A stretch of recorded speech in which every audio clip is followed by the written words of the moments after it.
नमस्कार मित्रांनो. तर मालिकेच्या आजच्या भागात आपल्याला असं बघायला मिळणार आहे की आता सगळ्यांसमोर भर कार्यक्रमात भैरवीने जगन्नाथवरती खूप घाणेरडे आरोप केलेले असतात. सारंगला मारण्याची सुपारी त्यांनीच दिली असं सगळ्यांना सांगत असतात. आता हे ऐकून अलकाही उठते आणि भैरवीला चांगलेच बोलत असते आणि म्हणत असते, तुम्ही एवढा घाणेरडा आरोप कसं काय करू शकतात जगन्नाथजींवर, आणि ते असं करणं शक्यच नाहीये. तेवढ्यात भैरवी म्हणते, हो का, पण माझ्याकडे पुरावे आहेत. ती आता तिथे त्या गुंडांना बोलवते ज्यांनी सारंगवरती हल्ला केलेला असतो. त्यांना बघून सावलीला आठवतं की मागे त्यांच्याशी सारंगचा वाद झालेला होता आणि तिने त्यांच्या कानाखाली मारली होती. ते भैरवी म्हणते, सांगा आता तुम्हाला कोणी सारंगला मारण्याची सुपारी दिली होती. तेवढ्यात ते गुंड जगन्नाथजींकडे बघतात आणि म्हणतात, ह्या माणसाने यानेच आम्हाला सुपारी दिली होती सारंग सरांना मारण्याची. आता हे ऐकून सगळेच खूप शॉक झालेले असतात आणि जगन्नाथला तर खूप संताप आलेला असतो. तेवढ्यात आता एकनाथ म्हणतो की जगन्नाथजी, तुम्ही असं कराल असं आम्हाला वाटलेलं नव्हतं. आमच्या जावयाच्या जीवाशी खेळाल तुम्ही असं अजिबात वाटलेलं नव्हतं आम्हाला. तुम्ही आमचा अपेक्षाभंग केलेला आहे. आत्ताच्या आत्ता तुम्ही इथून निघून जा. आता एकनाथ म्हणतो, हा कार्यक्रम संपलेला आहे. गावकऱ्यांना सांगतो की तुम्ही येऊ शकतात. सगळेजण तिथून निघून गेलेले असतात. सारंग म्हणतो, जगन्नाथजी तुम्ही इथे कसं काय आणि तुम्ही असं कसं केलं होतं. त्यावर जगन्नाथजी म्हणतात की सारंग हे बघ माझं ऐकून घे. तेवढ्यात आता सावली म्हणते, बास जगन्नाथजी, तुम्ही आत्ताच्या आत्ता इथून निघून जायचंय. मला तुमचं काही ऐकून घ्यायचं नाहीये आणि तुम्ही माझा अपेक्षाभंग केलाय. तुमच्याकडनं ही अपेक्षा नव्हती मला. भैरवी आता तिथून जायला लागते आणि जाता जाता जगन्नाथकडे बघते आणि म्हणते, काय जगन्नाथजी कसं वाटलं सरप्राईज. त्यावर जगन्नाथ म्हणतो की मुलीचा शब्द आहे आणि म्हणूनच मी इथून निघून जातोय, नाहीतर मी काय केलं असतं ना तुम्हाला सुद्धा माहिती नाहीये. भैरवी आणि जगन्नाथ सगळे निघून जातात. तेवढ्यात आता सावली खाली येते. सारंगला विचारत असते की सारंग सर, तुम्ही बरे आहात ना, तुम्हाला कुठे लागलं तर नाहीये ना. सारंग म्हणतो, नाही नाही मी ठीक आहे, तू काळजी करू नकोस. तेवढ्यात ऐश्वर्या तिथे येते. ऐश्वर्या म्हणते, सारंग हिच्या बोलण्यात तू येऊ नको. ही मुलगी ना एक नंबरची नाटकी आहे. तुझ्या मनात तिच्याविषयी प्रेम निर्माण व्हावं म्हणून ती हे सगळं करते. तिचा आणि जगन्नाथचा हा प्लॅन आहे. ती आधीपासून जगन्नाथच्या प्लॅनमध्ये सामील होती. तेवढ्यात सोहम म्हणतो, हे बघ ऐश्वर्या वहिनी, तिच्याविषयी काही बोलू नको. तुझ्याकडे काही पुरावे असेल ना तरच बोल. आतापर्यंत तू तिला खूप बोललीस पण आता नाही. तेवढ्यात ऐश्वर्या म्हणते की हो आहे माझ्याकडे पुरावे. ती जयंतीला बोलवते आणि सांगते की जयंती बोल, सगळं सत्य सांग सगळ्यांना की काय खरं आहे ते. तेवढ्यात जयंती ही सगळं काही खरं सांगायला लागते. खरं तर जे खरं घडलं तेच ती सांगत असते. ऐश्वर्याने तिला जे खोटं बोलायला लावलं असतं ते ती बोलत नसते. आता तिचं हे सगळं ऐकून ऐश्वर्या ही खूप आश्चर्यचकित झालेली असते. जयंती ही असं कसं करू शकते, तिने आपल्याला शब्द दिला होता पण ती आपला शब्द मागे घेते. तेवढ्यात जयंती म्हणते की सगळं खरंच सांगते मी. आधीपासनं सावलीचं लग्न कसं ठरलं, नंतर जगन्नाथजींनी तिच्या लग्नाची जबाबदारी कशी घेतली, अमर आणि अस्मी ऐन लग्नातून कसे गायब झाले आणि त्यावेळेला सारंग आणि सावलीचं कसं लग्न झालं, हे सगळं ती सांगत असते. सोहम म्हणतो, यात काय नवीन आहे, हे तर आम्हाला सगळ्यांना माहितीच आहे ना. ऐश्वर्या म्हणते, जयंती जे खरं आहे ना ते सांग. तेवढ्या जयंती म्हणते, तेच सांगते मी, जे सत्य आहे तेच मी सगळ्यांना सांगते. आता सोहम म्हणतो की याच्यात काहीही ठेवलेलं नाहीये. सारंग मात्र आता ऐश्वर्यावर चांगलाच भडकतो आणि म्हणतो, हे बघा बहिणी, तुम्हाला सावलीवरती असे आरोप करण्याची काही गरज नाहीये. यापुढे ना 100दा विचार करायचा सावलीचं नाव घेण्याच्या आधी, आणि तिच्यावरती असे घाणेरडे आरोप करायचे नाहीत असं बोलून तो निघून जातो. सावलीला तिच्या आई वडिलांना खूप छान वाटत असतं, कारण सारंगने आपल्या मुलीची बाजू घेतलेली असते, सत्याची बाजू घेतलेली असते आणि तिच्या पाठीशी तो खंबीरपणे उभा असतो.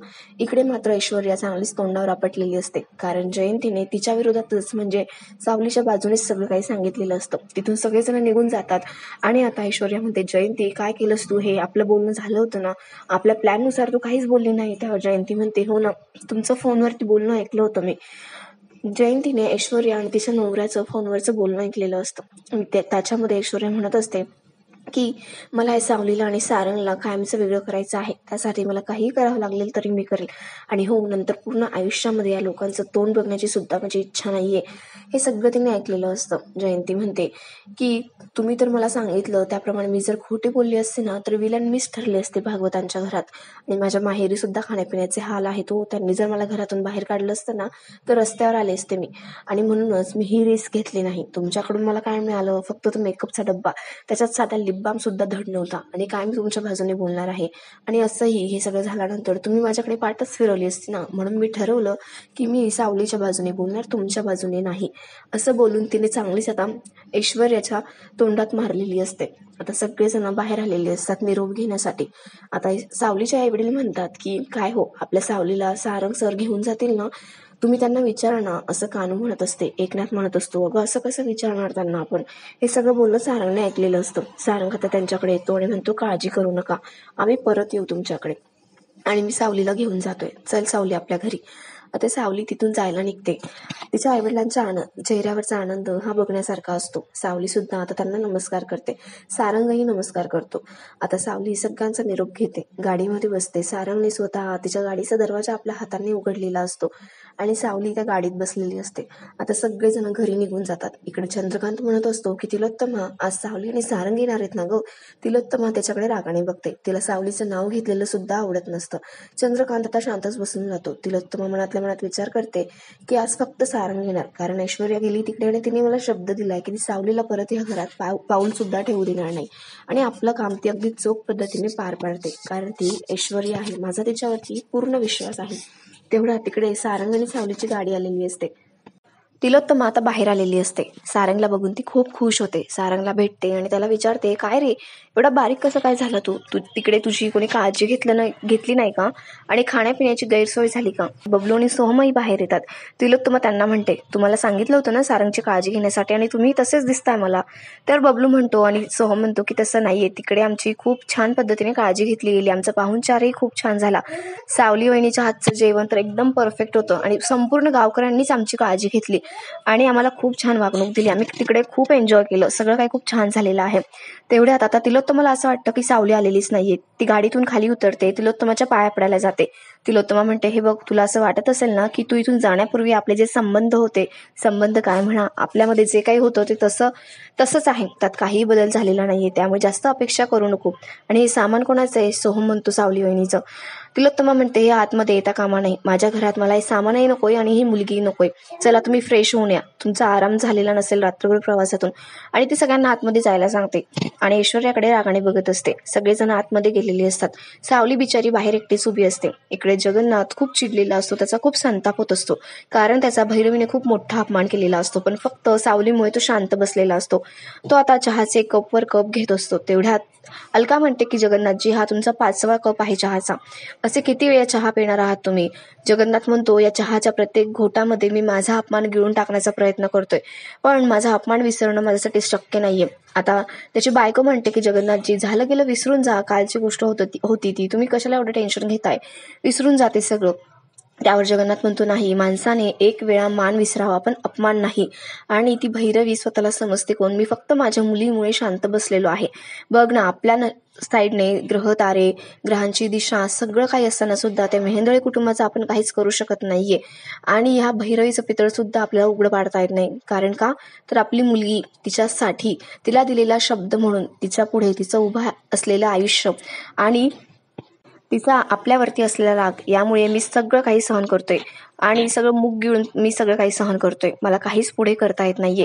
पण आता या भैरवीकडे बघावं लागेल. प्रत्येक कार्यक्रमाची सांगता ही भैरवीने होते, पण आता प्रत्येक कार्यक्रमाची सुरुवात मी भैरवीनेच करणार आहे. तो आता भैरवीवरती खूप संतापलेला असतो आणि तिच्या मागे आता चांगलाच हात धुवून लागणार असतो. इकडे सावली बिचारी बाहेर उभी असते. आपल्या सगळ्या बॅगा उचलते आणि आपली जी पेटी असते ती डोक्यावर घेते. सारंग आता खिडकीमधून बघत असतो की सावली तिचं सामान आणते आणि तिला ते आणता येत नाहीये, खूप जड झालं आहे, तरी सुद्धा ती कसं बसं ते आणते. सारंगला आता सगळं आठवत असतं की जेव्हा तो तिच्या घरी गेला होता तेव्हा तिच्या घरच्यांनी त्याची किती काळजी घेतली आणि त्याचा किती छान पाहुणचार केला. तिच्या घरच्यांनी सुद्धा, पूर्ण गावकऱ्यांनी आणि स्वतः सावलीने त्याची किती काळजी घेतली होती. पण मात्र त्याच्या घरी सावलीचा अपमानच होतोय आणि तिची काळजी देखील कोणी घ्यायला नाहीये. आता सारंगला हे बघवत नाही आणि तो खाली येतो आणि सावलीला म्हणतो, दे सावली इकडे, मी घेतो. सावली म्हणते, नाही नाही सारंग सर, असू द्या, मी घेते. सावलीला असं बघताना सारंग म्हणत असतो की नाही नाही, माझ्याकडे दे, मी नेतो आणि चल. तेवढंच सावली म्हणते, सारंग सर, असंही मला या सगळ्यांची सवय झाली, आता माझ्या नशिबाचा हा एक भाग आहे आणि म्हणून असं समजूनच मी चालते. तेवढ्याच सारंग म्हणतो की पण नशीब वगैरे असेल काही, पण मी त्याला मानत नाही. आपल्या सोबतीला जर चांगली माणसं असतील ना तर प्रवासही चांगला होतो, माझी खात्री. त्यावर सावली म्हणते की सर, पण ते काय आहे ना, आपण परिस्थिती बदलू शकतो पण माणसांना नाही बदलता येत. ते कायम तशीच राहतात आणि तशीच राहणार. त्यामुळे मी स्वीकारलं आहे, जे काही माझ्या आयुष्यात होणार आहे त्याविषयी मला काहीही कंप्लेन नाहीये. आणि ती पुढे जात असते आणि आपला हा भाग इथेच संपतो.